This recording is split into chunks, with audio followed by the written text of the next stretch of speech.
snow outside pressed against the diner windows like a silent reminder of how cold the world could be, while inside the smell of burnt coffee and fried onions mixed with the quiet exhaustion of Christmas Eve.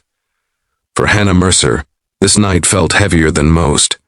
The tips were thin, the smiles were forced, and every table she wiped reminded her that kindness often disappeared when people were stressed and counting their own losses. What she did not know, as she tightened her apron and took a breath, was that this ordinary difficult night was about to change her life in a way she could never have imagined. If you believe that small acts of kindness still matter in a world that feels rushed and divided, take a moment right now to like this video, share it with someone who needs hope, comment your thoughts, and subscribe to the channel for more stories that remind us of second chances and humanity. Hannah was 24, living in a small rented room above a closed laundromat in a quiet town in Ohio. Her mother had passed away 2 winters ago, leaving behind hospital bills and a silence that still echoed every night. Her father had disappeared long before that, and Christmas had become less about joy and more about survival. She worked double shifts whenever she could, especially during holidays, because holidays meant tourists and tourists sometimes meant better tips. Still, on this Christmas Eve, the diner was nearly empty, filled mostly with locals who ate quickly and left without much warmth in their eyes. As the clock crept toward closing time, the door opened slowly, letting in a sharp breath of icy air.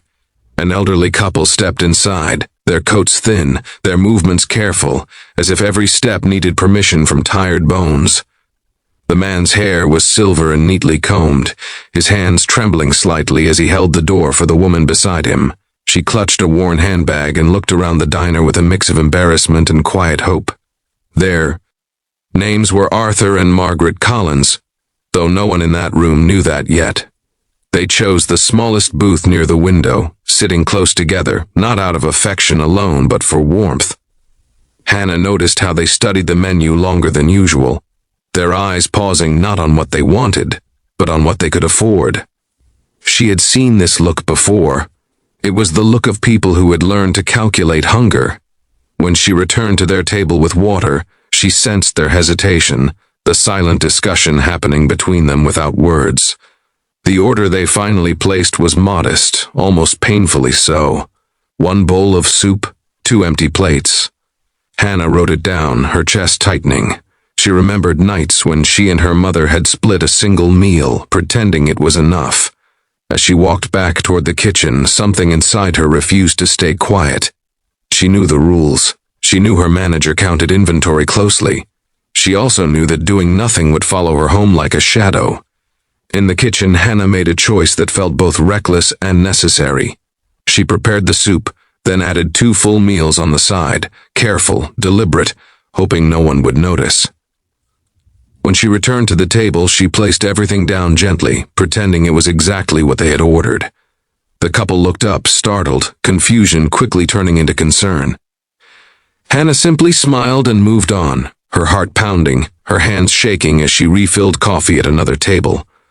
Arthur and Margaret sat in stunned silence for a moment before slowly eating, savoring each bite as if it were a gift they never expected. They did not rush. They did not waste a crumb. Hannah watched from a distance, feeling a warmth spread through her chest that had nothing to do with the heater humming above. For the first time that night, she felt like Christmas had arrived, even if only for a few minutes.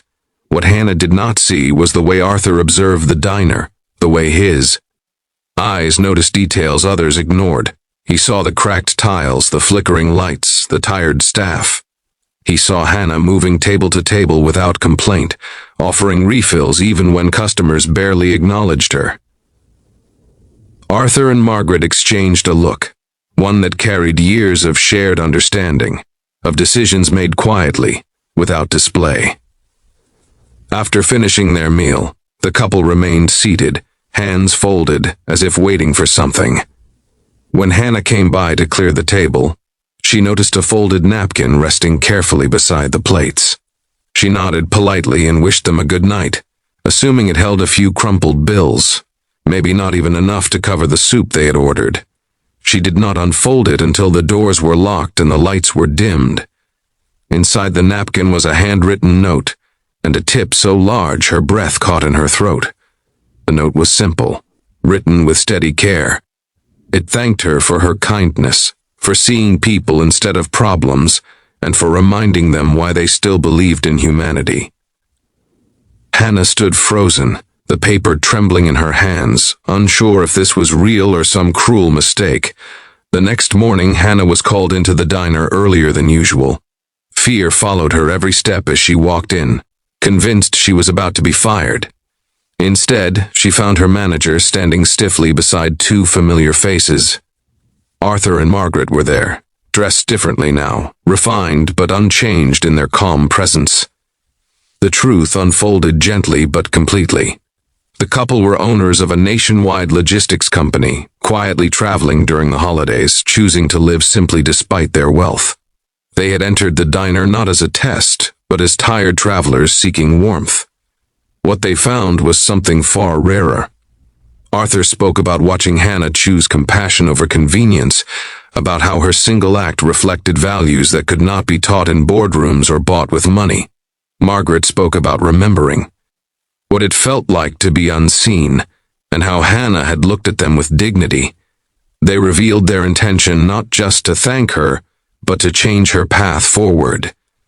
Hannah learned that the tip was only the beginning. The couple had paid off her remaining debts, arranged for her to attend college if she wished, and offered her a position in their foundation that focused on food insecurity across the United States. They did not frame it as charity, but as partnership. They believed someone who understood hunger could help end it. As the weeks passed, Hannah's life transformed, not into something flashy, but into something stable and meaningful. She continued to work at the diner part-time, by choice, refusing to forget where she came from.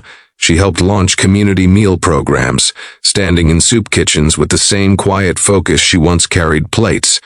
Arthur and Margaret remained close, not as benefactors, but as family found through kindness. Just before we reach the end of this story, take a moment and comment below where you are watching from and whether you believe one small act can truly change a life. On the next Christmas Eve, snow fell again, just as it had the year before. Hannah stood outside a community center, watching families line up for warm meals, laughter spilling into the cold night. She thought of that diner, that choice, and how close she had been to walking past a moment that asked something of her. She realized then that miracles rarely arrive loudly. They come quietly, disguised as tired faces and simple needs. If this story touched your heart, if it reminded you that kindness still matters and that goodness can ripple further than we ever expect, please like this video, share it with someone who needs hope, and let us know your thoughts in the comments. Your engagement helps keep stories like this alive, spreading light where it is needed most.